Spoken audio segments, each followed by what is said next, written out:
ये है आपका आमाशय कहलाएगा। ठीक है, आमाशय। और आमाशय में पहुंचने के पश्चात ये भोजन जो होता है ग्रहणी। ठीक है, यहाँ पर एक भाग छोटा सा होता है सी के आकार का, जिसको हम लोग कहते हैं भैया ग्रहणी। ठीक है, ग्रहणी से होते हुए पहुंच जाता है किसे भैया, छोटी आंत पे। नहीं, छोटी आंत लगभग आपके पास 6 मीटर लंबी होती है।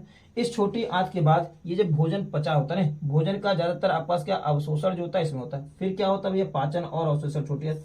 यहीं पर छोटा सा एक भाग होता है जिसको हम लोग कहते हैं भैया क्रीमी रूप परिशिष्ट करें, ये कहलाती है क्रीमी रूप परिशेषिका। ये होती है परिशेषिका, ये कृमि रूप परिशेषिका होती है, जहां से आकर के, जहां से छोटी और बड़ी आंत आपस में एक दूसरे से जुड़ी होती है। इसके बाद आता है, ये होती है बड़ी आंत। ठीक है, इसको हम लोग कहते हैं बड़ी आंत। और इस बड़ी आंत के बाद आता है आपका क्या है, ये सिग्मांड भाग है बड़ी आंत का। और बड़ी आंत के बाद आता है आपका सिग्मांड भाग के बाद आता है, ये होता भैया क्या, गुदा द्वार कहलाता। नहीं, अगर हम बात करें यहाँ पे तो ये होता भैया गुदा द्वार। नहीं, तो ध्यान रखेंगे इसमें आपका ये गुदा द्वार हो गया, ये हो गया गुदा द्वार। इसको हम लोग कहते हैं भैया गुदा द्वार। ठीक है, जहां से मल जो होता है वो शरीर से बाहर मुक्त हो जाता है। तो इस प्रकार से ये आपका पूरा का पूरा पाचन तंत्र। ठीक है, चलिए देखते हैं।